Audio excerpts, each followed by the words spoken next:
Hi, Kate.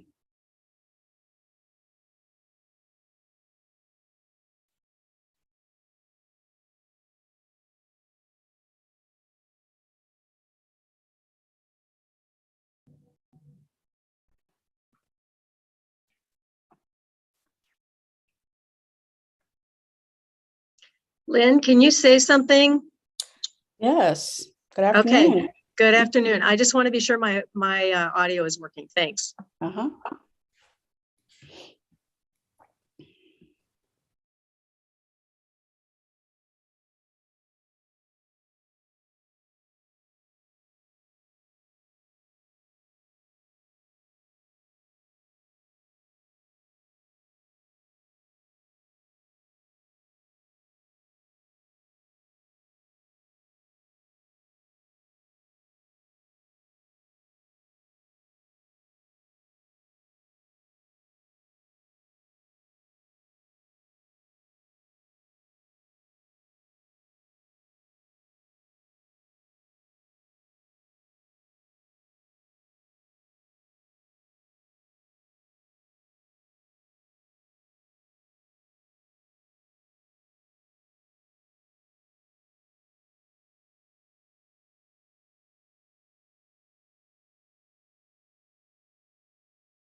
Jency, do we know if Marcus is attending?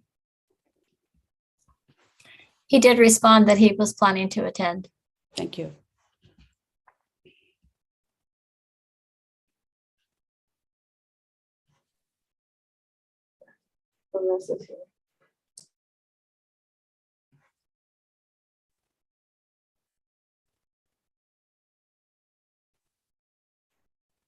We do have a quorum if we want to get started. Okay.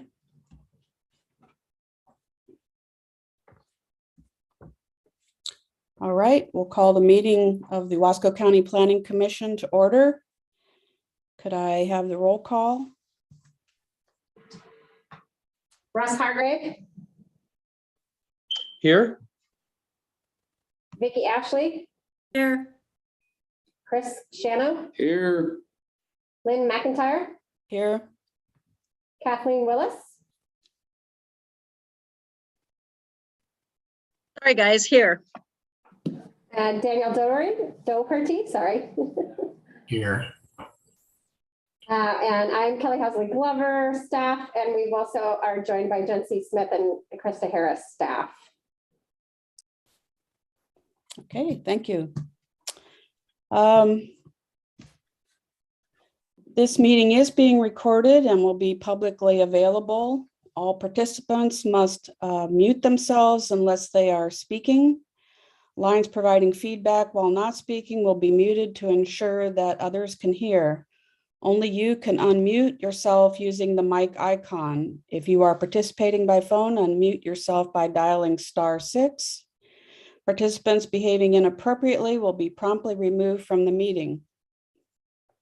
The chair will invite participants for public comment at the appropriate time, so please be patient and wait to be called on. Please refrain from using the chat feature unless directed by the chair. It will distract from the intended flow of the hearing procedure. At this time, we will have public comment on items that are not listed on the agenda. and we'll ask that speakers limit their comments to 3 minutes. So anyone that wants to address something that's not on the agenda, you can unmute your mic and share your comments. Is there anyone that wishes to do so?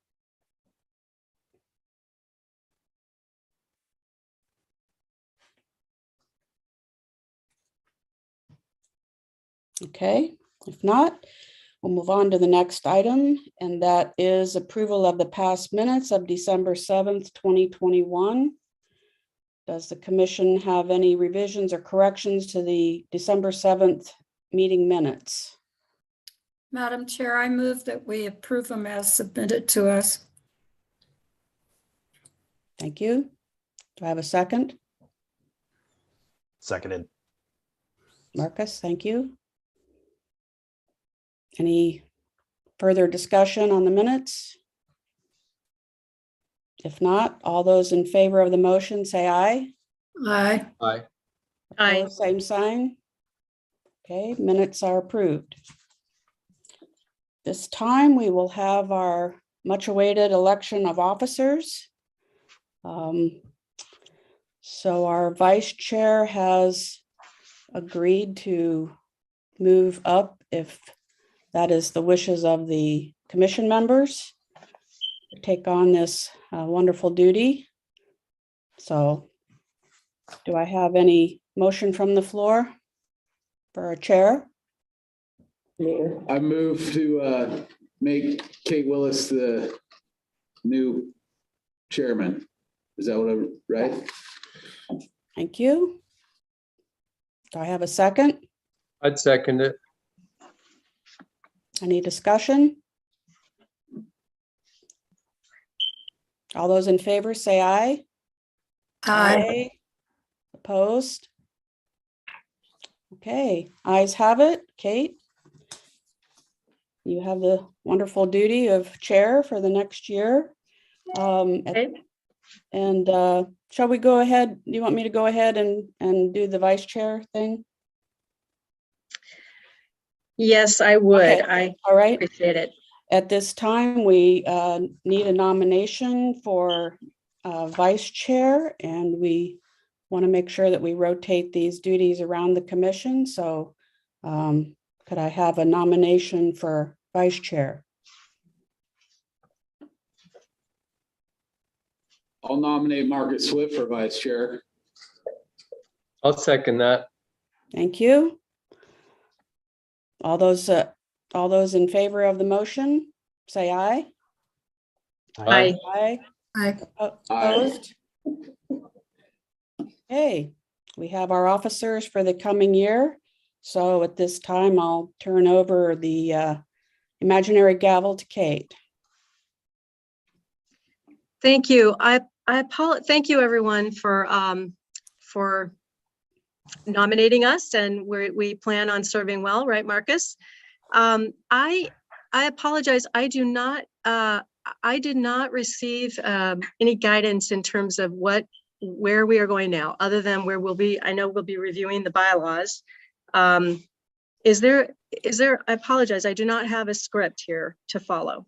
No. Chair, we're going to go ahead with the hearing and then do the bylaws after the hearing. She doesn't have a script. Let me see if I can get you the script. Hold on. Yeah, thank you. Are you online, Kate? I am online. This is Jency. There should be a chair script that was sent via email yesterday. It came from Daniel. My apologies, everyone. I'm looking. I just resent it, Kate, so it should be right at the top of your inbox. Thank you.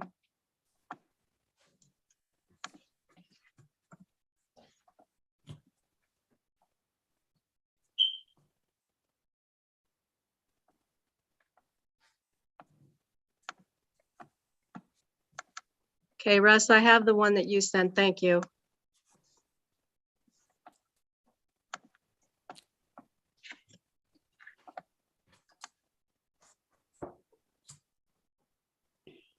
So we're ready to open the hearing. Okay, thank you. The public hearing is now open for the purpose of the Planning Commission's consideration for the land use proposal for file number 921-22-00000. I think I have that right, 507 capital PLNG, a conditional use permit to construct and operate a recreational vehicle park limited to 10 spaces, 40 feet long by 30 feet wide. The subject property is located to the immediate east of the US Highway 197 and Shady Brook Road intersection, approximately 0.85 miles north of the US Highway 197 and Oregon Highway 216 intersection, approximately 1 mile northwest of Tye Valley, Oregon. More specifically described as map and lot number 3 South, 13 East, Section 33, tax lot 400, tax account number 10380. The criteria for approval for the land use decisions includes Chapter 2, Development Approval Procedures, Chapter 3, Basic Provisions, Section 3.410, Rural Commercial, which is capital R-C zone, Section 3.510, Rural Industrial, R-1 zone, Chapter 5, Conditional Use Review, Chapter 10, Fire Safety Standards, Chapter 16, Mobile Home Parks, Chapter 17, Recreational Vehicle Parks, Chapter 20, Site Plan Review, and per Oregon Administrative Rule Chapter 918, quote, Department of Consumer and Business Services Building Codes Division 650 and Division 650, quote, recreational parks and organizational camps. The proposal must comply with applicable provisions contained in the Wasco County Comprehensive Plan and state law. Generally, unless otherwise noted, if a request is found to be consistent with the LUDO, it is considered consistent with the comprehensive plan. So at this time, anyone can speak for or against the proposal today. However, only those who have party status will be able to appeal a decision reached by this commission. The procedure I would like to follow is disclosure of interest, meaning ex-party contact or potential conflicts, reading of the rules of evidence, planning departmental staff will present their report. Then there's an opportunity for the applicant to speak. Those who wish to speak in favor of the proposal will be next. Those who wish to speak in opposition of the proposal after that. Applicant rebuttal, questions by commissioners of staff, applicant, proponent, or opponent, and close the hearing and record and begin deliberation. This is only for commissioners or staff if questioned, and those are the parties that can contribute to this discussion. The rules of evidence are as follows. No person shall present irrelevant, immaterial, or unduly repetitious testimony or evidence. Evidence received shall be of a quality that reasonable persons rely on in the conduct of their daily affairs. Testimony and evidence must be directed toward the criteria applicable to the subject hearing or to criteria that the party believes apply to the decision. Failure to raise an issue with sufficient specificity may preclude raising it before the Land Use Board of Appeals. Failure to raise constitutional or other issues relating to proposed conditions of approval may, with sufficient specificity to allow Wasco County to respond to the issue, precludes an action for damages in circuit court. Does any planning commissioner wish to disqualify themselves for any personal or financial interest in this matter?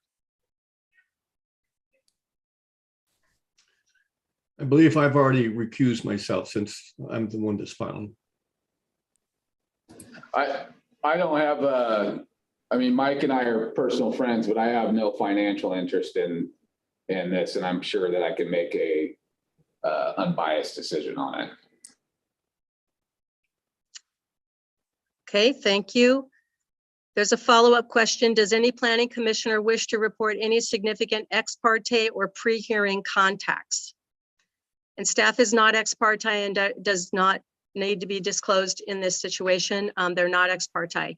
But does any planning commissioner, has any planning commissioner had any ex parte or pre-hearing contact regarding this matter? For the record, I have not talked, or nor did I know that this was coming up at all. So I have not talked to Mike about this in any way, shape, or form. Thank you.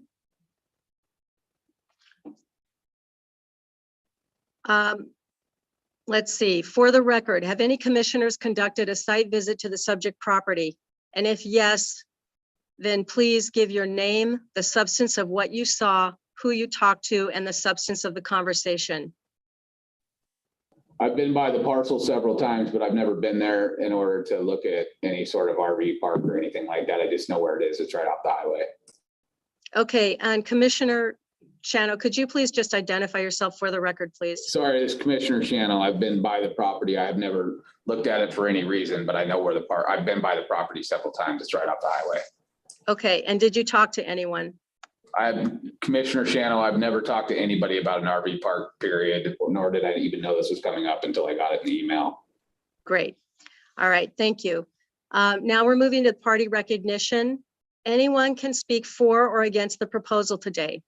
However, only those who have party status will be able to appeal a decision reached by this commission.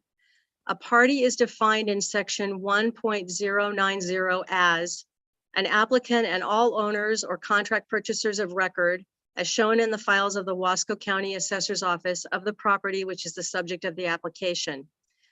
All property owners of the property as provided in A above within the notification area as described in section 2.080A.2 of the property which is the subject of the application.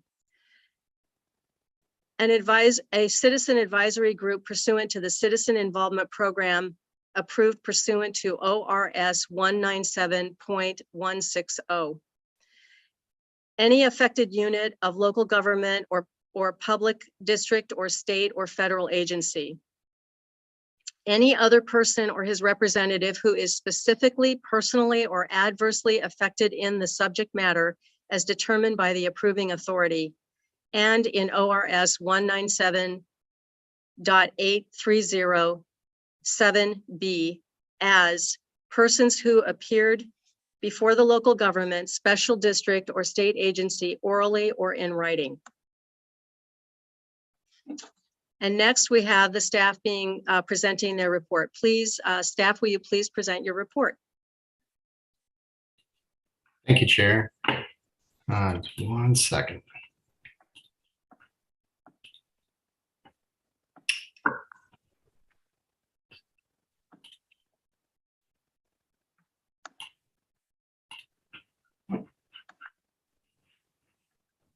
All right, Daniel Doherty, Senior Planner, Wasco County Planning. I want to thank everyone for attending and being part of this public hearing today. I'll go ahead and just dive right in. So the request, as mentioned earlier, is for an approval of a conditional use permit to construct and operate a recreation vehicle park limited to 10 spaces. And so the agenda today includes a discussion of the general location, vicinity map, and surrounding uses. And then we'll dive into the preliminary RV park site plans. And as I discuss the site plans, I'll go ahead and discuss applicable standards as well. And then we'll move into staff recommendation, and then I'll open it for questions. So these are the applicable standards as mentioned earlier, Oregon Administrative Rule, Chapter 19, Division 650. But the heart of this, or the meat of this, is really Chapter 5, Conditional Use Review, Chapter 16, Mobile Home Parks, as well as Chapter 17, Recreational Vehicle Parks. So the approximate 39.7 acre subject parcel is located on the east side of Oregon State Highway 197, a little over 1 mile northwest of the unincorporated community of Ty Valley. So before I continue, I want to update the record pertaining to the wetland use notification that was submitted to the Department of State Lands, or DSL, for this request. Staff received the wetland use notification feedback from DSL on March 30th, 2022. The DSL reviewer, Chris Stevenson, provided, quote, "Based on a review of the available information, the small recreational vehicle park appears to avoid impacts to jurisdictional wetlands and waters," end quote. That feedback has been added to the written record. So as you can see, the subject parcels within the rural industrial or RI zone, and all of the surrounding adjacent parcels, except for the one to the south, are in the exclusive farm use or A1 zone, with a minimum parcel size of 160 acres. The purpose of the RI zone, quote, "is intended to create, preserve, and enhance areas containing secondary manufacturing and related establishments and intense commercial uses with limited external impact," end quote. That can be found in the Wasco County Land Use and Development Ordinance, or LUDO, section 3.510, Rural Industrial RI Zone, page 1.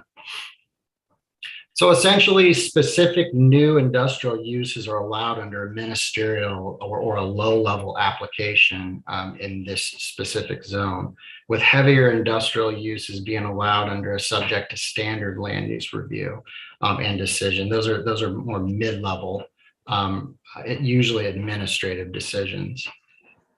So this particular use is conditionally reviewed, not necessarily because of the potential for heavier industrial type of impacts to surrounding land use, but more so because the requested commercial use, although allowed, isn't directly in line with the underlying purpose of the zone. And so Chapter 5 conditional use review requires analysis of compatibility with surrounding zones. And in this case, based on the request, conditions of approval, and provided commentary from technical experts, staff finds the request meets compatibility requirements of the location, size, design, and operational characteristics of the area as required in Chapter 5, Section 5.020, subsection B. And so this is a little early, but since I had this map up anyways, I wanted to talk a little bit about the setbacks. So according to applicable criteria, the subject parcel and the adjacent parcel zone designations, the west front yard property line setback must be 25 feet from the right-of-way of Highway 197. The north side yard and east rear yard property line setbacks must be 100 feet from adjacent lands within the exclusive farm use A1 zone. And the south side yard property line setback is not required because the south adjacent property is also within the RI zone. And I've provided the quote from the LUDO pertaining to the south yard or the south property line. In other cases, a side yard shall not be required.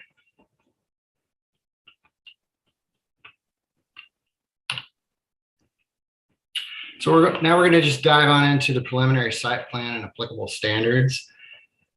And so the site plans you'll see in the following slides are actually staff created. This is the general site plan that was submitted with the application.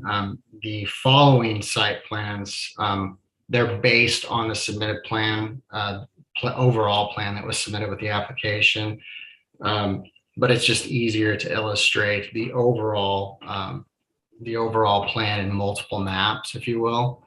And so staff created some basic site maps for this specific presentation. Per section 3.515.e, the requested RV park is conditionally allowed in the RI zone because RV parks are allowed in the rural commercial zone or the RC zone.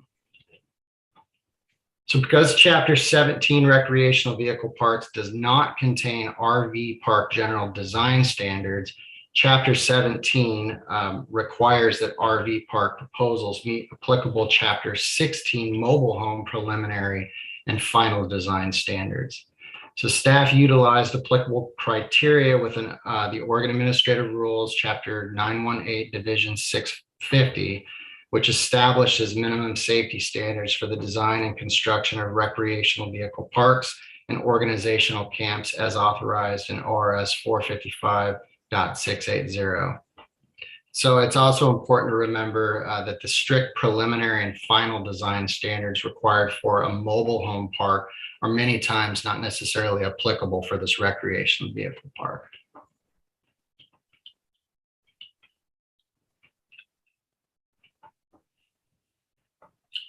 So looking at the map, we'll just pertaining to the property development standards outlined in section 3.516 of the RI zone, as proposed, the setbacks for the development all exceed the requirements. With conditions of approval, the request meets signage and outdoor storage requirements that are or may be applicable in the future. All other property development standards are achieved in the preliminary plan and or are not applicable to this request. As you can see, there is an existing 120-foot long by 40-foot wide by 10-foot high structure. There's also identified in satellite imagery as well as the site map areas for parking on all sides of the existing structure. There's also an identified electric utility and light pole and a well on the north side of the existing structure. And so in the plan, 10 40-foot long by 30-foot wide RV sites are identified within the outlined RV area that's outlined in purple, and afforded green space with shrubs as well as small trees has been included in the plan. This is identified as the green area in the actual RV parking sites. Green area, existing green area has also been included in this site plan. And you can see that some areas contain heavier vegetation, some areas sparser vegetation.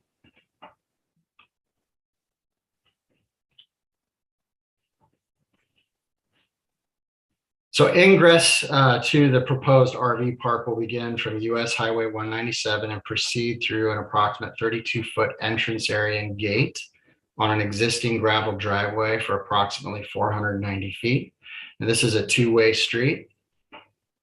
Now this two-way street will merge with a new one-way drive that's proposed, which will proceed east along the south side of the RV park perimeter for approximately 500 feet.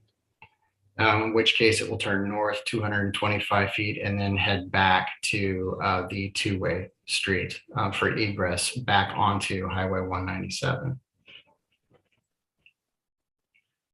And again, this is a preliminary access roadmap. However, conditions of approval do require that the proposed access drive must meet criteria outlined within the Oregon Administrative Rule, Chapter 918, Department of Consumer and Business Services, Building Codes Division, Division 650, Recreation Parks and Organizational Camps, Section 45, General Construction Requirements, subsections 3 through 6. The roads also have to meet requirements within the Wasco County Chapter 10 Fire Safety Standards regarding minimum access, drive widths, turnouts, and fire fuel breaks. So in this case, two-way drives must be at least 20 foot wide and one-way drives must be at least 12 foot wide or 12 feet wide. This access drive must also take into consideration turnouts every 400 feet and fire fuel breaks, which start at the center line of the access drive and go out 10 feet for the proposed roads. The final site map must illustrate scaled actual driveway distance, width, turnouts, and other necessary fire fuel break standards. And this is all required through conditions of approval in the staff report. Per Chapter 5 Conditional Use Review, requests for comment pertaining to security, fire safety, and public road related issues were submitted to the Wasco County Sheriff, Wasco County Emergency Management, Wasco County Public Works, in the Tye Valley Rural Fire Protection District, and no concerns were noted. As proposed and with conditions of approval, the preliminary request meets state required access standards and Wasco County access standards.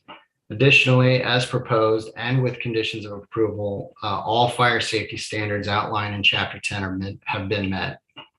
Furthermore, no adverse impacts to police resources, fire safety resources, or public roads were identified, and the request meets requirements under Chapter 5, Section 5.020, subsection C. Opportunity from Oregon Department of Transportation was put out, and no comments were actually received from ODOT.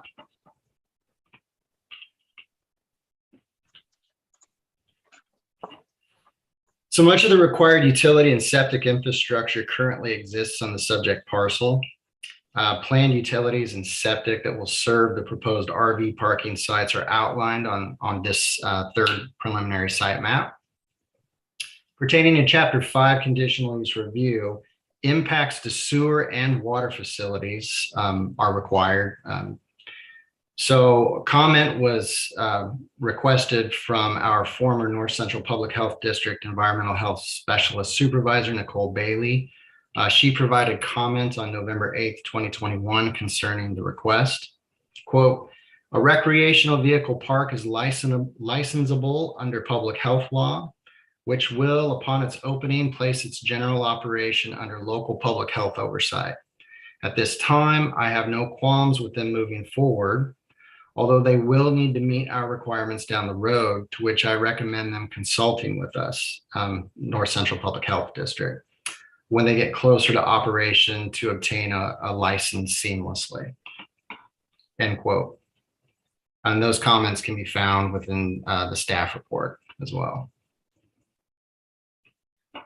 So a condition of approval is included requiring the applicant obtain and maintain a valid license under Oregon Public Health Law to open and operate the proposed RV park. So regarding water resources, Oregon Water Resources Department District 3 Water Master Robert Wood also provided comment on November 8th, 2021. The allowed use is for domestic use for one household and irrigation. Operating an RV park would require a different source of water for campers' use. There is a well on the property and they could use it for 5,000 gallons per day under the commercial exemption, ORS 537.545. If they need more than 5 gallons per day or 5,000 gallons per day, an additional water right would be required, end quote. And those comments are also on the record within the staff report. A condition of approval is included requiring the applicant meet and maintain all state law requirements for water usage under Oregon state law to open and operate the proposed RV park.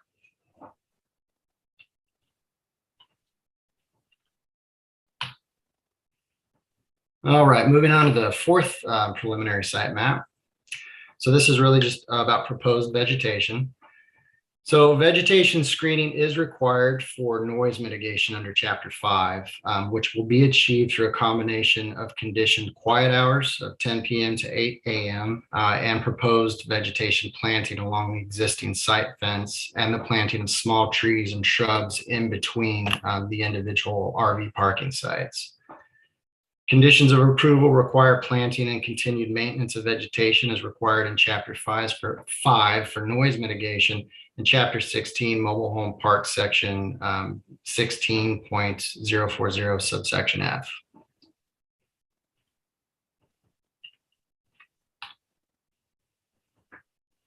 So this is just a simple preliminary RV parking site diagram that was included in the application.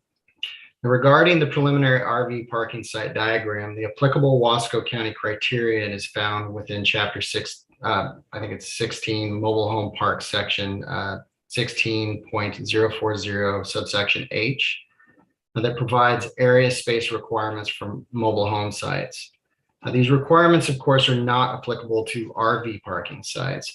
Applicable criteria for RV and camping sites is found within OAR Chapter 918, Division 650, Section 0055, special rules for overnight campgrounds. Now, OAR 918-650-0055, subsection 1 provides for spacing, quote, spacing. Each camping space must be large enough to accommodate the designated class of recreational vehicle or tent and be located a minimum of 10 feet from any other camping space, building or building appurtenance or any boundary line abutting upon a public street or highway, and 5 feet from any property line. The space area must be designed to minimize the obstruction of any public or private roadway or walkway by vehicles or tents, end quote. As proposed, the basic preliminary site plan, as well as the actual RV parking site plan, meets those requirements. The proposal seeks to develop 10 RV parking sites, approximately 1,200 feet per parking site. The overall preliminary plan, combined with information obtained during the pre-application conference, provides enough information for a reasonable person to conclude the proposed RV parking site spacing is adequate according to OAR 918-650-0055 subsection 1.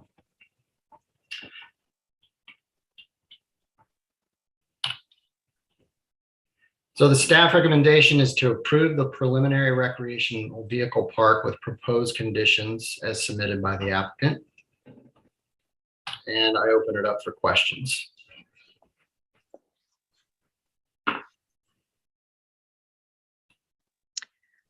Does the commission have any questions?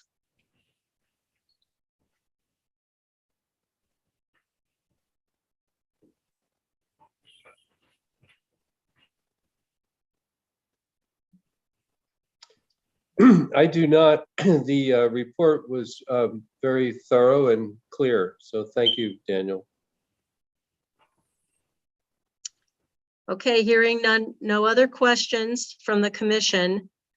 Does the applicant or his representative wish to present anything? And if so, please sign in and state your name for the record. Okay, my name is Mike Davis. I'm having trouble signing in because of the distance here. But anyway, I'm actually here. Daniel's done an amazing job on this, by the way. And I have to hand it to him for creating a 164-page report on this project. And he was extremely thorough. So my hat's off to the staff. I think that me adding anything would just, I can certainly show you flybys of videos and all sorts of stuff, but realistically, Daniel has really covered it in his report. So I'm here to answer questions if anybody has any. Thank you, Mike. Does the commission have any questions for Mike Davis?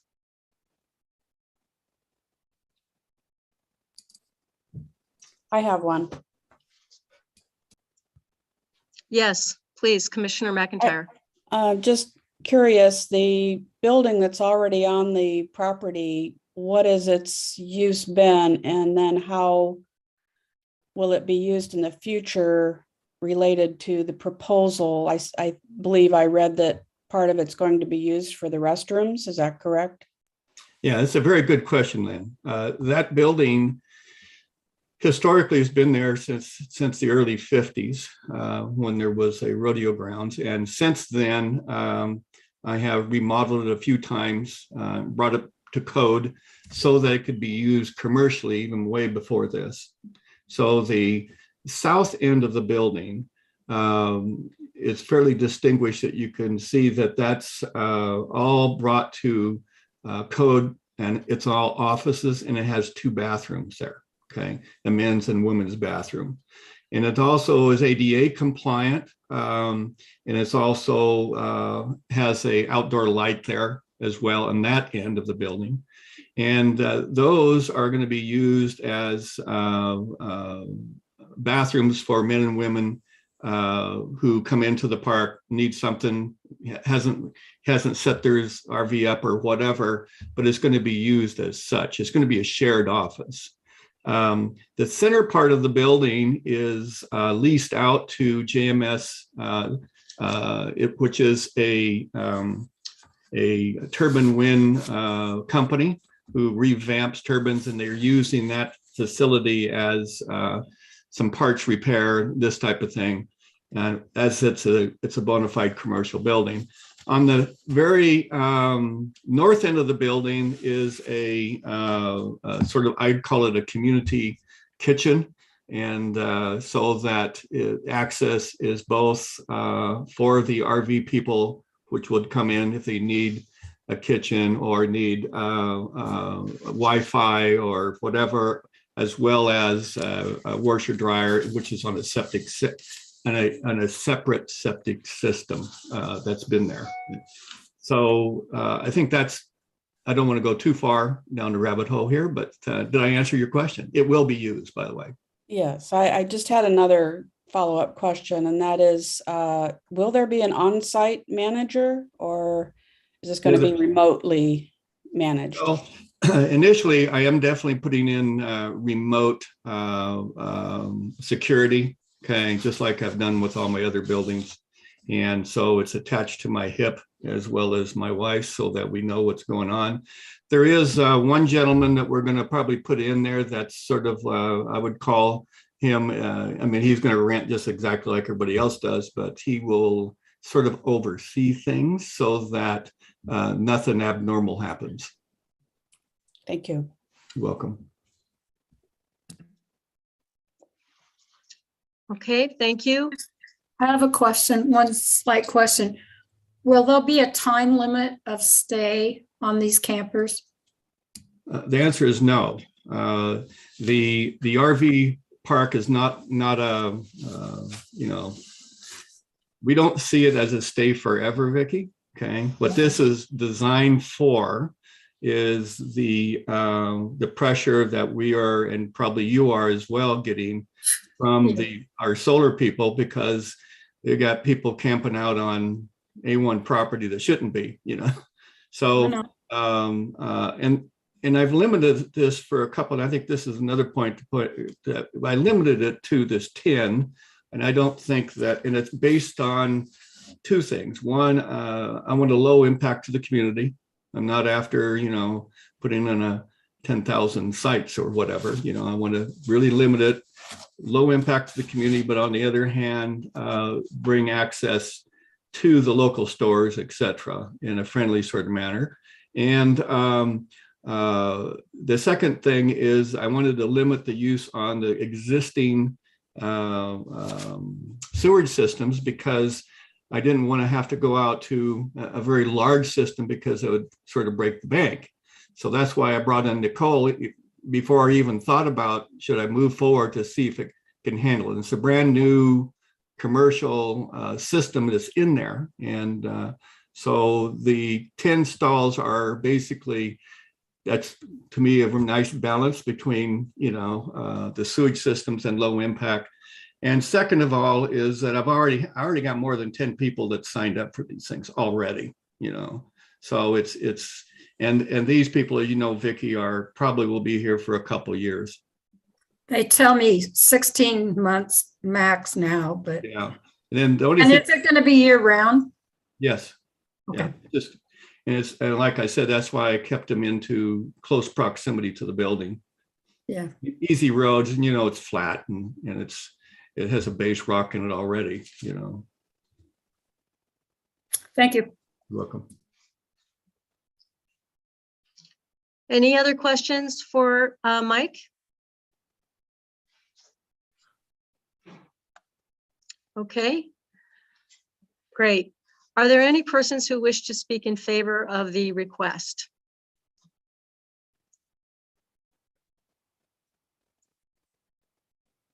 I think we've already heard from staff and from Mike. Chair, I'm seeing a hand raised by Sheila Dooley.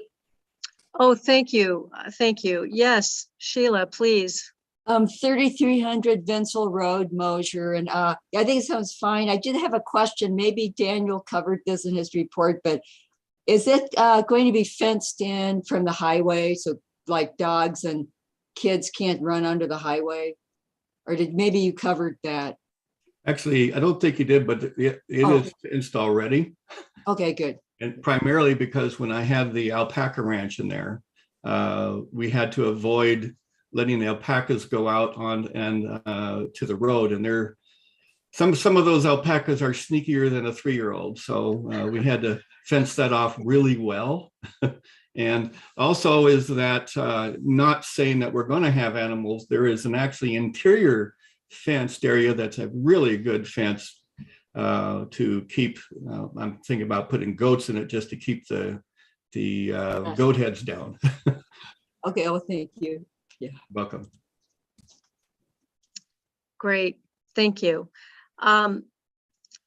Is there anyone else who wants to speak in favor of the request? And if none, are there any persons who wish to speak in opposition to the request?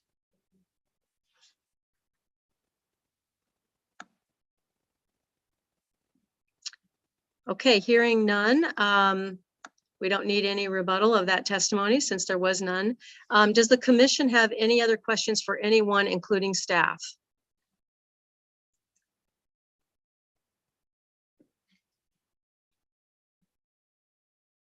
Hearing none, is there any further testimony, or does the commission have any questions for the applicant, parties involved, or the staff before the record is closed?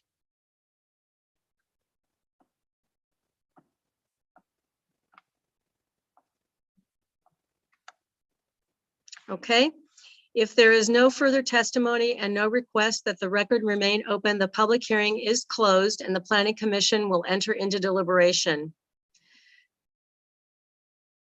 So this is for deliberation. I'm sorry, did I hear someone?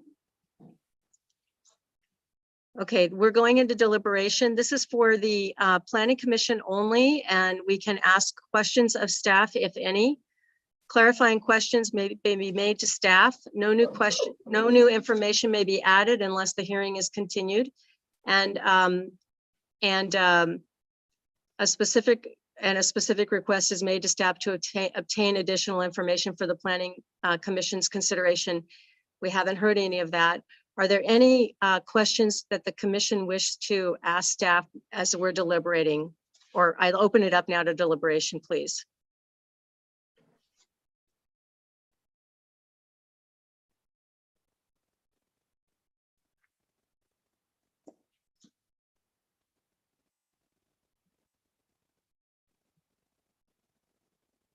I'm ready to make a motion, I think. All right. The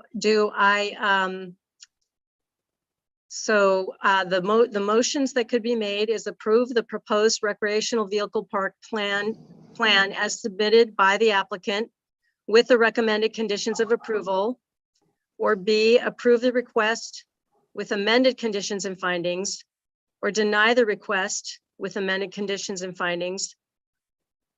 Or if additional information is needed, then we can keep the record open, but we could continue the hearing to a date and time certain to allow for submittal of additional information, or close the evidence record and continue the hearing to a date and time certain to allow for the submittal of additional information. Do I hear a motion?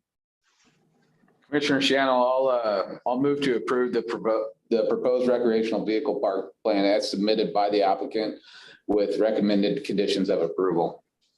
I'll second it. Thank you. Is there any discussion?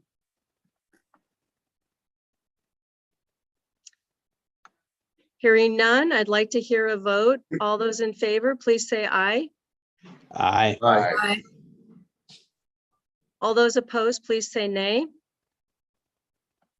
Hearing none, the vote is unanimously approved. And this concludes the hearing. And the decision of the Planning Commission is to approve. Good job, Daniel.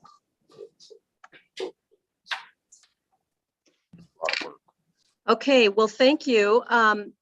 Now I believe that we've concluded the hearing. We are turning then to the bylaws, correct? Correct. Okay, so is that turning over to you, Kelly? We can certainly do it that way, Chair, if that's your prerogative.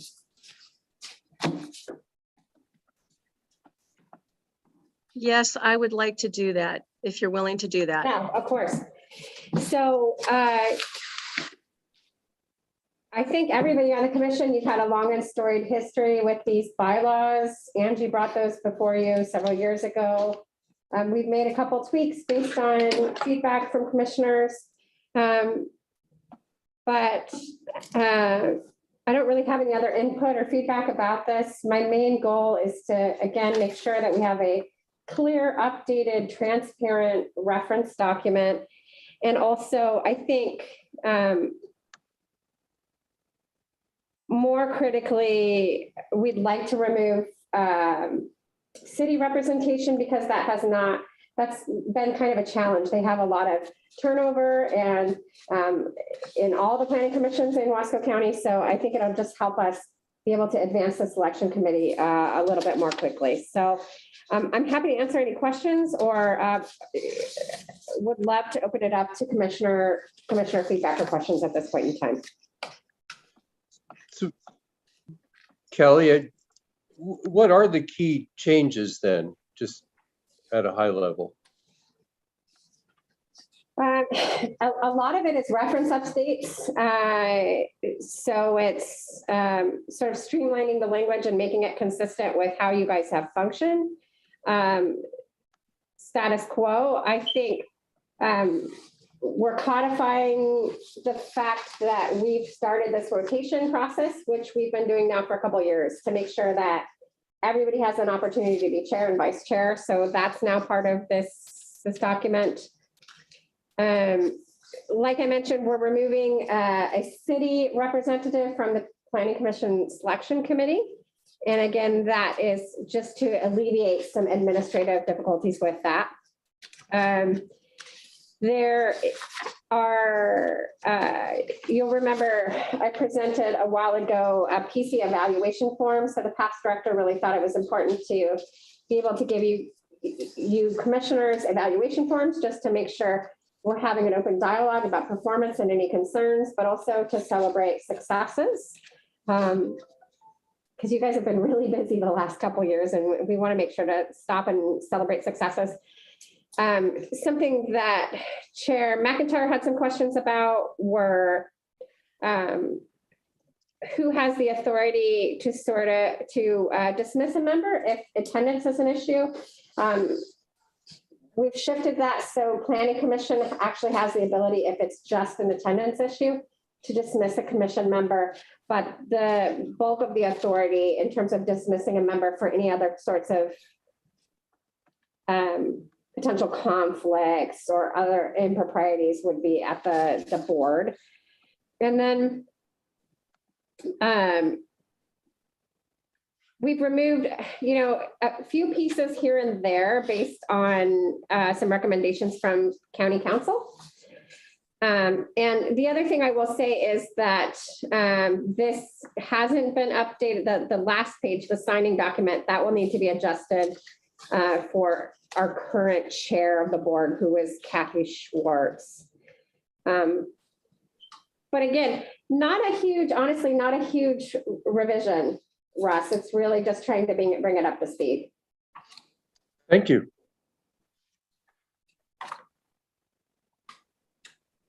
Yeah, my recollection is that we had done quite a bit of discussion about this in the past, and for various reasons, it was kind of delayed in getting to this point. But am I correct in remembering that we had already gone through a lot of this and agreed on much of what's already on basically everything that's in the revision? Thank you, Chair. That's what the records indicate, and that's my recollection from what was shared with me by former Director Brewer. Sounds right. Okay, so it is open up for discussion. If there are other questions, is the process basically that we could discuss this and then we're then moving forward to approve after discussion? So the process is you can have a discussion and deliberate, and then the final motion would be a recommendation to the Board of County Commissioners for approval. Ultimately, it is approved by the board. Okay. Is there further discussion before we, and so it's discussion before we go into deliberation, is that correct? Yes. Okay. Is there any further discussion before we go into deliberation, commissioners? I'm ready to make a motion. Okay. All right, moving forward. Is there anyone, is everyone on the commission, do we want to deliberate at this point, or do we want to move forward to a motion? Chair Willis, I do have just one quick question if I could. Yes. Is this performance evaluation process outlined at all in these bylaws? I did a quick read through and I didn't think so, but I just wanted to clarify that. It's not, we left it out to keep flexible, but in the past packet, I think it was from January, the evaluation form was included. And it's just basically goes over attendance, whether or not you're participating, whether or not you're respectful, and if you have any conflicts, and then consists of a planning director's evaluation. So I don't think we wanted to codify it. We just wanted to try it out as a tool. Got it. Okay, that's very helpful. And on that note, I apologize for being late today. No problem. Aha. Yeah. Sure, All right. I am seeing a hand raised by citizen Sheila Dooley. If you're interested to entertain public feedback. I apologize. Yes, I can't. For some reason, I'm not able to see the hand raising. Thank you for drawing that to our attention. Yes, I think we should recognize if there are questions from the public. I just had some really fast. The first thing was on page 7, which talks about appearance of record. It says a written statement submitted prior to the closing of the hearing signed by the individual. I assume email, it doesn't say email. These days, emails aren't really signed, but I guess they're considered signed if you send it from your email. The other comment was below that on M, it says the chairperson may set reasonable time limits for oral presentations, and parties are encouraged to submit as much evidence as possible in writing prior to the hearing. So I guess that doesn't really set a time limit, but usually, it's 3 minutes, and sometimes it's really hard to, you end up just talking as fast as you can, in 3 minutes, and because you can't assume, and then nobody can process what you're saying, but you can't assume people have read your written comments, when the packets are so big, it's sometimes I know some of these things get really complicated, and you feel like you have to, the people there, not everybody has read what you submit in writing, so you end up just talking as fast as you can. Anyway, just a comment, the 3 minutes, maybe you consider, it's not in the bylaws, but maybe you consider more than 3 minutes if the packets are really big, be my only comment. I guess at this, thank you, Sheila. Appreciate that input. I think in terms of the commissioners hearing this input, I don't know process-wise. I think the proposal or the suggestion is to increase the 3 minutes to something longer. It sounds like there's no time limit in the bylaws, but it is part of our process. So I guess we might want to deliberate about that. And the other comment was about the emailing and the signature component of the email. And it sounds like that's just kind of a technical input. Do we want to deliberate about that? And is there a process question about the 3 minutes? Chair, I have a comment on the 3 minute thing. That isn't set in stone. It used to be 5 minutes. It just depends on the amount of testimony that we think we're anticipating for that particular hearing. It was to keep the hearings within a reasonable time frame that we dropped from 5 minutes to 3 minutes, because 3 minutes usually ends up being 5 minutes anyway, and the 5 minutes was 10 minutes. So that's how the time frames got put in there. Yeah, can I tag on to that? Kate? Yes, Commissioner Hargrave, please.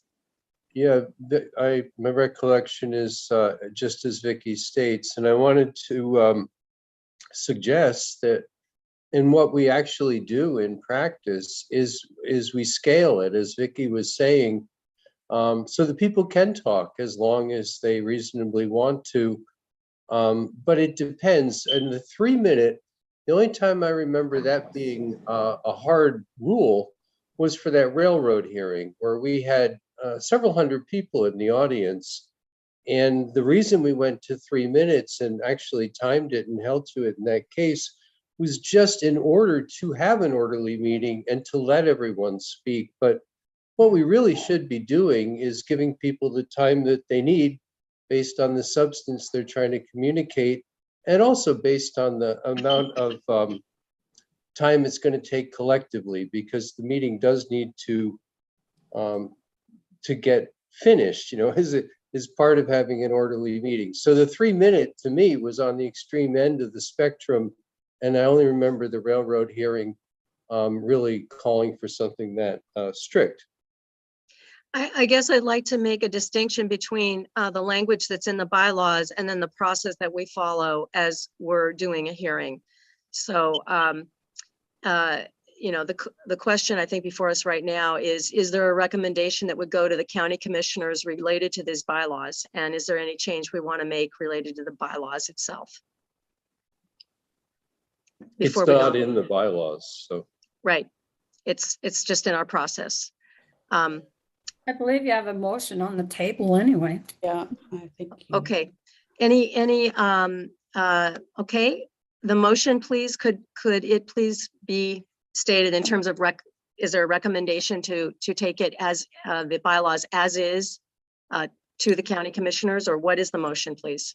This is Commissioner Shano. I move to accept the bylaws and send them to the Board of County Commissioners for approval. Do I hear a As written- second? As written. Second. I'll second. Great. Okay, I'd like to ask for a vote. All in favor, please? Aye. Aye. Any opposed? Okay, hearing none. The recommendation is that the bylaws go to the county commissioners as proposed with no further amendment. Great, thank you, Chair. And Excuse me, sorry, Kelly, Chair Willis, I just want to be clear who the second was on that motion. I believe it was Commissioner Ashley. Is that right? I think Lynn was actually first, Chair. Oh, was it? Okay. Okay. Commissioner McIntyre. Commissioner McIntyre, thank you. All right, thank you. Okay. So I appreciate that. And I just wanted to address the 3 minute thing. I think Commissioner Ashley and Commissioner Hargrave are correct. With 3 minutes, we were pretty rigid about that for UPRR and also for the marijuana hearings. For those of you that were around when we were passing the marijuana revisions to the ordinance, we had a huge turnout. But staff will definitely take that under advisement. As you'll notice tonight, for instance, we didn't set time limits on testimony because we weren't anticipating a large number of testimony one way or the other. So we're happy to make that note and formulate sort of a policy document with the suggestion that it's scalable depending on how much testimony we actually anticipate. Okay. I believe we are at the end of our. I have a quick director's report for you, Chair. Please, thank you. So one discussion item I'd like to throw out there is when Planning Coordinator Smith sent around an email some months ago asking about APA membership, so the American Planning Association membership that we've been paying for annually, if there was a continued interest. She didn't really hear back, so we let that lapse, but we'd like to follow up. You don't have to answer now live, but if that is something that you're interested in, either individually, we can maintain a membership for you. And if there's a sort of a tipping point where if we have a few people interested, we'll continue to do it for the whole commission. But if you can just let Jency know within the next couple of weeks, whether that was something you found to be a valuable service, you read the articles, did the trainings, that thing, we're happy to pay for that. Alternatively, if you didn't find that a useful tool, but have some other thoughts about maybe where those funds could go, whether it's Robert's rules or some other kind of planning website that you're interested in being involved in, we're happy to do that. We did budget an amount to cover that for the planning commission. So another couple of updates really quickly. I don't know if you are aware or not, Isaac Statz, who was in the long range program, has left his position for something in the I-5 corridor. So we are currently recruiting for an associate long range planner.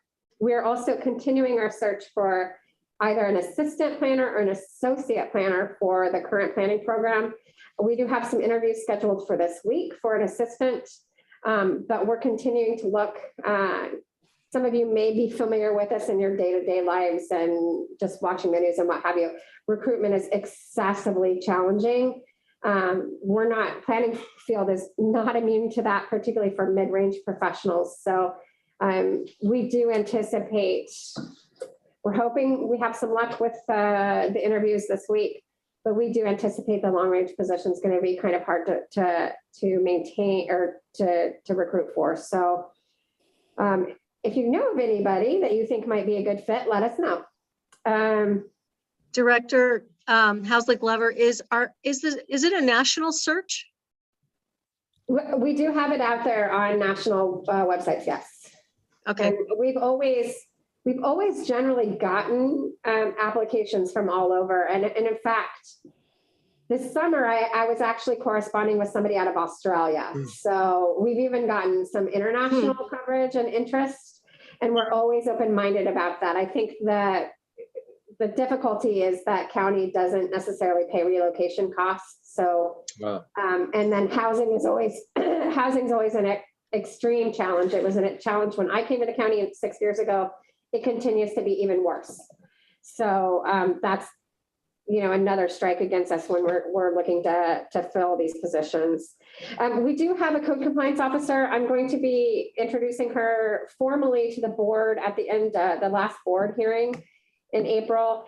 She's doing incredible work. We shifted the code compliance program with approval from the board to set a prioritization schedule that emphasizes land use violations over nuisance cases like hoarding cases. And she's been tremendously successful. She's been with us since February and has reduced the case volume by quite a bit. So I'm really, really pleased. She comes to us from Washington with a ton of experience and is already making a lot of headway on potentially updating that ordinance and really streamlining that program. I think that will be really beneficial for the citizens of Wasco County. So if you're interested, she's going to be giving that presentation at the board hearing so it would be the 4th Wednesday of the month. And I don't have a time for that, but if you're interested, you can ping me and I'll give you the information for that. Our land use and development ordinance update, Sally's 4th. I'm going to start revealing the drafts in 3 consecutive weeks, beginning April 20th. We'll start with the communications facilities chapter. That's a new chapter we're introducing based on requirements from the FCC and also the state. It's pretty simple. It's based and modeled after Hood River, which we've received a lot of public feedback that they'd like to see us do something like Hood River. So that's exciting. That draft again will be released to the public April 20th. I'm happy to share those drafts with you in advance if you like. The following week is the one that has the most optional information, and that is the farm and forest zones. Those include a lot of optional new uses for, in particular, the farm zones. So we need a lot of public feedback about that. And then the last week, so the first Wednesday in May, we'll be releasing drafts related to the energy facilities chapter and also our proposal for a military airspace overlay zone. That's in conjunction with the grant funding we have from the Department of Defense, basically to make sure that we're coordinating any very tall projects over 100 feet tall with the military very early on to make sure it's not encroaching on their training routes. So lots of exciting stuff for the Ludo update this year. Again, the activities happening beginning April 20th. The drafts are going to be released. We've got a couple virtual events scheduled. We're working on some in-person events for May and June as well. And I plan on sending a first of 2 mailed notices to residents in May. So once we have all the drafts ready to go. One of the cool things about the website this year is we've invested in, because of the Department of Defense grant, we've invested in a tool that will actually enable citizens to comment on the draft as they're reading. And they can leave questions, they can leave comments. So it should be really interactive. And I think hopefully enliven the experience of reading what tends to be kind of a dry draft. So I encourage you to encourage your friends and neighbors and family members to really engage with us. But I want to emphasize again, those farm uses, those optional farm uses are really what we need a lot of good public feedback about. My final, Kelly? Yeah. Excuse me. What's a military overlay zone? Yeah, so we have several military training routes over Wasco County. It's airspace. And they fly at different heights. Some are sort of at about 200 feet above ground level. Some are 500, some are 5,000, depending on the band that's over Wasco County. And what the military has found with the increase in commercial energy projects, solar projects, wind turbine projects, is that there's been some conflict when it's in their flight path. And so the airspace just makes it, we have the layer available. It's not publicly adopted. So I could show you the map of what it looks like. But what the plan is to actually adopt the map as an overlay zone so that public knows where those training routes are. And then any project that's proposed that presents potential encroachment. So again, that structure's over 100 feet high. So again, we're looking mostly at energy facilities, cell towers, and mat towers. They would need early coordination with the military, and we would just need to look at any kind of mitigation strategies. So maybe it's kind of moving it, or it's thinking about anti-reflective coating or those kinds of things. I have a question with that, if you don't mind. Yeah, of course. Here. The federal FAA regulations regarding drones is 0 to 400 feet. Okay, so what we have to be careful of here is that if the military is going to want to be down that low, okay, that means they're going to have to do a military operations or MOA overlay on top of this. And that means that it has to be given to the public because it restricts anybody doing drone work. Okay, so like for an example, if we're out training. So Commissioner Davis, I don't know that has any impact on land use. I would assume that would be something the military would file separately with the FAA. Yeah, but I think that what we need to do when they start having a dialogue with that, let's be cognizant of not only commercial use of drones, but just recreational flyers. Because I'm assuming that these training routes have existed for a long time. I'm assuming they've already done that work. So yeah. The focus of the overlay is really related to land use. Yeah. Not drone activity, if that makes sense. Well, the question though is that in relation to land use, that you're doing a structure that's over 100 feet tall, okay, on land. But if the question is that they are going to give us an overlay, okay, that's what I'm hearing, is that the military is going to give us an overlay saying, look, we want to be able to go down to 100 feet here. Is that what they're really asking? Well, they already have the ability to do that. They already have the ability to fly in those bands. We're not granting them the bands or the access over Wasco County. Really what we're trying to do is coordinate any development on the ground that exceeds that 100-foot height. But I totally get that. But my point here is that if we look at the FAA right today, okay, the only MOA that it's overlaid is over in Boardman and Arlington, and that's it. In the southern Wasco County, there is a military route, a military highway. But that doesn't even start until 5,000 feet. So the real question is that are they? I don't know why they're asking for that, or is a land use law on A1 property that there is no military above it. Commissioner, So these bans already exist. Early coordination is actually required now by state law for energy projects in particular. Okay. So really, it's sort of like we're just trying to be very transparent with citizens and any potential developers that they need to coordinate with the Department of Defense. So Yeah. it shouldn't functionally change anything that's happening in Wasco County. Director? Sort of commonly. Yeah. Director, I've seen them fly on our property, right over our property, and they're so low. I can see the pilot, and they actually have to lift to go over the big transmission lines. So they're flying out of their boundaries right now as it is. Yeah, I'm Okay, not a but fan again, we either. don't So, have Kelly, we don't have any control over that. That needs well, to be. we like do. this. We do. But We don't have any control over whether or well, not. well, then why are you I give asking it to 'em. to put it into our code if we don't have control over it? We don't have control over their flight paths or their flight patterns. That's something that the FAA regulates. Well, then we don't need to put What- anything we in don't our need code, and we anything in don't ours? need a What we're military trying- overlay, do we? I'd like to ask, I'd just like to ask a question in terms of, I know that this was a report out from the director about sort of dates things that are on the calendar. Mhm. Do we want to continue to talk about it at this point, or do we want to reserve time to talk about it at another point? I would like to know where these proposed overlays are.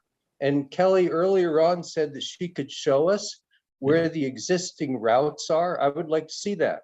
And I want to see that too. I think Yeah, I'm Yeah. happy to send you copies of the draft, and I'm happy to have you guys have a sneak peek at what's going on. And I think once you take a look at the map and the draft, it'll all make a lot more sense. I'll tell you, because if you live out here in this county, outside of the city, it is really horrendous. They fly so close to your house that you would swear they're gonna hit it. And I don't think it's a joke, and I certainly would not embrace it with any kind of an overlay. No, I agree. And I agree with that, Russ, right on. I've seen them go down through here, and I look at the FAA regs and I look at the maps, and it Yeah. doesn't show anything. They're out of control. And there is no NOTAMs. That's a notice to Yeah. airmen. So if they have to do Yeah. something by law, they're supposed to do NOTAMs by the. Yeah, I wouldn't embrace that. So what we heard is that that Director Housley Glover that there is something coming out in the first Wednesday of May, is that right, for That's energy and correct. military? Okay, energy and military airspace overlay, and that you will get the maps to the commissioners ahead of that meeting. Yeah, it's not a meeting, it's a virtual open house. and A we're releasing virtual the open draft house. To the public, but I'm happy to send that in advance. I'm happy to send you all the drafts in advance. Please do. Okay, Yep. Yeah. okay, and do the commissioners, is that anything else that the commissioners need at this point? Or you know where to contact Director if you need more information about this, yes? Okay. Yeah. Okay, and then one more point I wanted to make before we close tonight. We're trying out a new thing where once a month from 10 until 1, we're going to have office hours at the Civic Center in Maupin. The goal is to be more accessible to our South County residents. So maybe we can keep them from having to drive up to see us. The first one of those dates is going to be April 15th. So we're doing it on Fridays when the office is closed, and we'll typically have 2 planning staff there to accommodate residents. We'll have computers and materials, and planners are proposing to do a couple special topics. So if you've got friends and neighbors down in South County, just let them know we're going to be there in Maupin once a month to hopefully meet their needs, be able to be a good service, answer any questions that they have in person. And we're really hoping that it's successful. The board is allowing us to do it on a trial run, and then we're going to go back to the board in August to sort of give the results of this experience. So it is important that we see some folks, some friendly faces here over the next several months. And that is all I have to report. Was that Do we have a April? May meeting? Are we going to have a May meeting? I do not believe we have anything on the agenda currently for May. And was that meeting in Maupin, you say this month, like a week from this Friday? Yeah, it's not a meeting. Again, it's office hours for current planners to be there. We're gonna have 2 current planners there from 10 until 1, no lunch break, to be able to service any customers that want to come talk to Wasco County planning staff about any kinds of planning issues. Okay. Do you want any of the commissioners there? You're happy to stop. I think you're more than welcome to stop by. But again, it's not a meeting. It's really meant to just replicate our services here in the office. Got it. Yeah. Is it too early to nominate Marcus Swift to go to that meeting in South County? I think you have to drive down there every week, actually. Kelly, with your being short-staffed, is that going to cause a hardship on the office? No, that my staff is actually really excited about it. And that's why we're doing it on Fridays, again, because we're closed to the public on Fridays. So. Okay. Thank you. And Chair Willis, could I make a quick comment? Yes, please. Thank you. Commissioner Swift. Thank you. I just wanted to thank Kelly for the great report. The outreach sounds amazing in South County.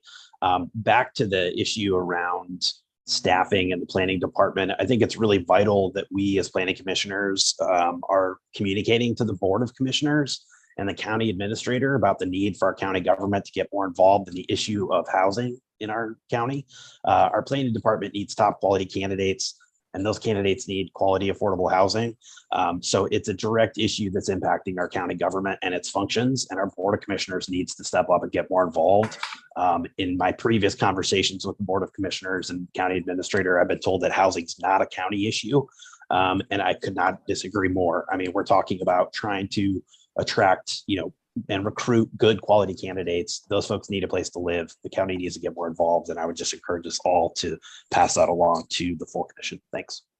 I think it's election year Could for I some ask of a them, so it's a good time to put some pressure on them, on all of them. I agree with Marcus. Can I ask a question on that of Kelly? Kelly, have you, in your recruitment efforts, have you found that to be the barrier? It's definitely one of them, but it's a long-standing barrier. Okay. Because I would have, if I had to put my finger on one thing, I would have put it more on maybe salary. But that's interesting point, Marcus. Thanks. It is a really good point. Thank you for bringing it up. Very important to talk about it here. And I'm wondering if it would be interesting to see, what the losses are due to lack of affordable housing. I don't know if there's any data around that, but what's the impact about, being able to fill these positions? But I guess my confusion is we frequently, or at least my perception, I can think of 3 cases where we've lost planning staff to Hood River planning department, and the housing is less available and less affordable in Hood River. Yeah. So I didn't know that housing. Go ahead, sorry. Well, I was asking Kelly if she thinks it's also a pay issue. Are they paying them more in Hood River than? Yeah, I think that's what I thought it was. Yeah. I think that's something that all needs to be addressed on why we're losing so many good people. If it's money, I think that's something we need to try to figure out. Yeah, I agree, Chris, if that's what it is. And I think Kelly's in a good position to, feel what she doesn't exactly know how people are making their decisions, but she's on the front line. But if I would just be interested to what extent it's housing versus salary. That's what I thought was going on. When I saw people move to Hood River, I didn't think it was housing. Well, and they might still be living here, but working at Hood River, which is becoming more and more common as more people come here because they can't afford Hood River. So it just continues to compound the problem. Trickles down. Yeah. Kelly? Is the salary range and the categories based on years of experience and education, does it fall into categories that APA has in their professional reports about salaries across the country? So I'm not an HR expert. I can tell you that the county has a specific salary philosophy, how they compensate people. That's complicated by the state regulations related to pay equity.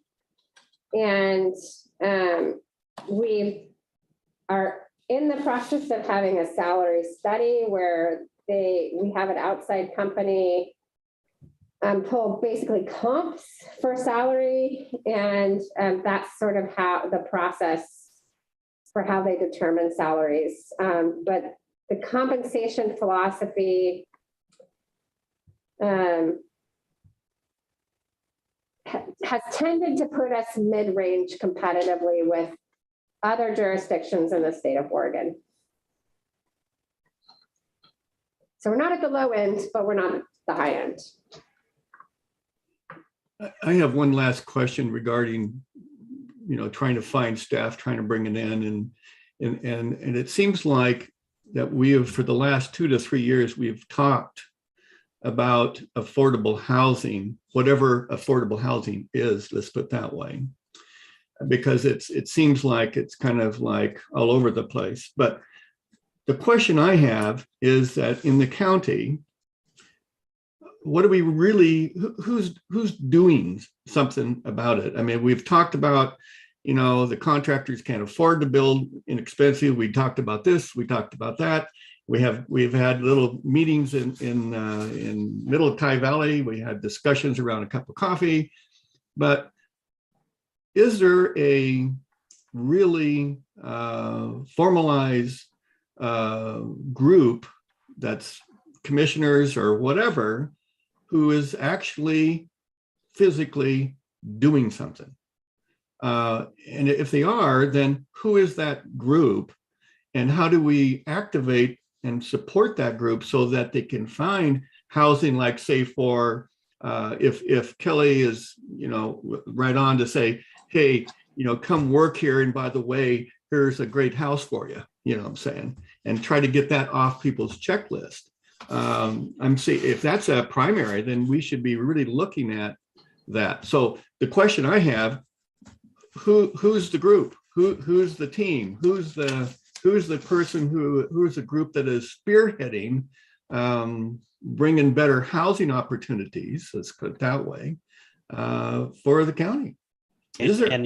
And Mike, to your point, that's why I brought this up, is that I don't believe the Board of Commissioners is involved in this discussion at all. And I think as a county government, they should be.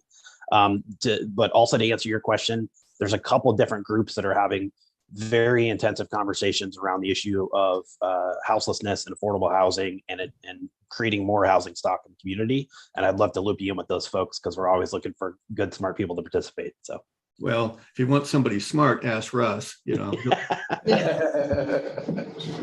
But my thought here is that we need to empower those people, and we need to have the visibility. And if that starts, and I think you're right, Marcus, it starts with the commissioners. And but I'm just hearing silent error when we talk about this down here. Anyway, I think it's a good cause, and there is a planning aspect. Obviously, there could be. I mean, there doesn't have to be, but I think planning could play a role and facilitate such a thing. It would have to be sponsored by at the commissioner level to have any success, or even to convene a group with any charter to go do that. I've got passion for that, because I actually think it would be not only good for people who are looking for housing, and of course good for us who are looking for planning staff, but I think it would be good for the county, because if you can't have a workforce, then you're not going anywhere. So I've got a lot of passion for that, Marcus, and to the extent that it fits within our charter as a planning department, I think we should line up with the commissioners and play our part in such an objective. This is a really interesting conversation. I'm wondering, is it within our charter, and can that be a takeaway question to address in future meetings? Maybe there's a takeaway question for the commissioners in, would they like us to look at this from a planning perspective? I think that's a very good statement, Russ. And that meaning that we're here for the privilege for the county commissioners, so they don't have to do this. Okay. So maybe if the commissioners charter us as a group, and then we keep this on our agenda, so we make really action points to it, maybe we should do that. And then I don't know. Just, so we could just reply and say, well, you could have a designated area, or you could have a special zoning, or you could, blah, blah, blah. And, just to, would they like us to do that? Because we're here, we have that kind of expertise. And if it's something they think is important, that's what we could provide them. Yeah, and then land use is also like, how do we support the Evan grid or the solar area where they're having such trouble? So finding any place, and how do we maybe do temporary zoning overlays that probably the state will have to approve? It's that, hey, right there at Vicky's place, maybe there's a place over there that should be. But not to leap to a solution, because that's when it becomes a political issue, and that's when it really needs citizen input. But the question, I think, at this point is, would they like us to take a look at that and give the commissioners some information on what potentially planning could enable? I don't know if this is appropriate, everyone, but I'm wondering if, Director, I'd like to ask you, is this something, I know you guys, it begs the question, right? I know you guys are already beleaguered and short-staffed. Is this something that, what would be a recommended process to do this? And is this appropriate for us to be discussing it here at this moment in the meeting, at this moment? I just need a little guidance here on. So you could certainly form some kind of subcommittee or work group. I'll remind you that next year's LUDO update focuses almost entirely on housing. We do have a couple natural hazard issues to address next year that will be complicated. But housing really is housing and wildfire are our main focuses. So if in leading up to those discussions and those draft revisions, you wanted to form some kind of subcommittee and, you had some suggestions or ideas, I think that's fully appropriate. But as far as, I guess I'm not really clear on exactly what the ask is. It sounds like maybe you want to seek permission from the board to pursue housing, or let's give it. I guess I'm not understanding how you make that actionable. Yeah. I'd like to propose that we take this offline for those who are interested, and maybe a proposal could be brought back from some county commissioners to send it up for consideration. How forming a subcommittee of some sort with the LUDO review coming in mind, particularly with a focus on housing and wildfires next year. Does that sound appropriate to everyone? Yes, and I just want to be clear. I did not intend for this to turn into having to create new programs or systems within the planning department for the already, hardworking staff that's overwhelmed.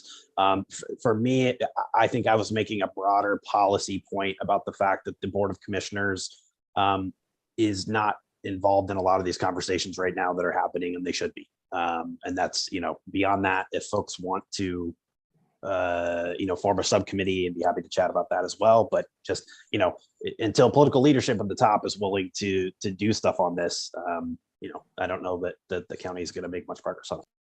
Well, it's all your fault, Marcus. So I'm going to blame it on you. I'd like to Fair. propose that we go ahead and we maybe talk offline about this and figure out there is sort of a dividing line, and I don't know where it is exactly for our role as county commissioners and the role to sort of advocate and politically move in a particular direction. So I guess I would propose that we talk about this offline. Yeah, and I think that that's a great idea, Kate. And also, besides housing, I would like to have a little sub one, just like to be aligned with what Kelly's looking at for next year, and wildfires. So housing and wildfire. And the reason why I want to do that is I've been invited by the national BLM and DOI to discuss wildfires in Eastern Oregon. Coming up in Burns for a couple days, not Burns, but Pendleton for a couple days in May.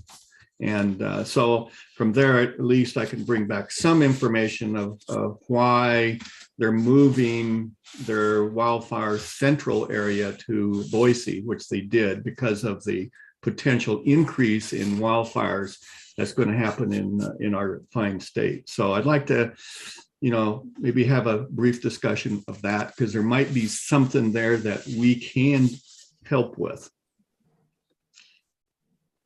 Okay, so I think where we landed was we got the updates from the director. Yes. Chair, Commissioner McIntyre had her hand up quite a bit. Thank you. I've got to figure out where to see the hand raising. Apologies. Yes, Commissioner McIntyre. I just wanted to remind people that there were a number of strategies that were in the comprehensive plan update that is going to be effectuated by the LUDO that dealt with affordable housing, including things like accessory dwelling units, allowing mobile homes to be used for residential purposes, things like that. So we need to go back and revisit that before, trying to reinvent the wheel. But adding to that certainly could be part of what we're thinking about going forward into the LUDO update, how we might expand on that. Well said, Lynn. I think that's probably the first thing. So I'd say that if we're going to take this offline, then I think we should say, okay, let's have a meeting, just discuss this topic offline on this date.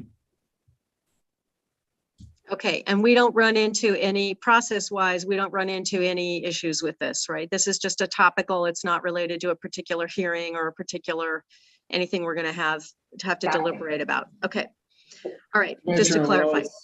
This is Commissioner Channel. I'd like to take a quick second to thank Commissioner McIntyre for all her efforts in a good year as president. She did a great job. I absolutely agree. Hey. Thank you. Yes, definitely. Yes, thank you. Thank you, Lynn McIntyre, for the wonderful leadership that you provided. I appreciate that very much. Thank you, Commissioner Shano. Before we adjourn, is there any other topic, director, staff, commissioners to discuss? I move to adjourn. This is Commissioner Shano. Okay, hearing none, we have a motion to adjourn. Do I hear? Are we ready to adjourn? Okay. All right, great. We are adjourned. Thank you, everybody. Thank you all. Thanks, everybody. Appreciate Thank you. See ya. Bye-bye.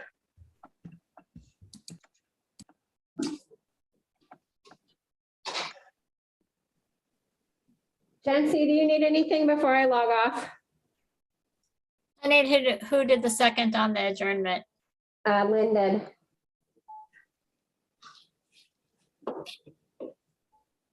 I think that's all I need. Okay, thanks, ma'am. Thank you. Thanks, Kate. Thanks, bye.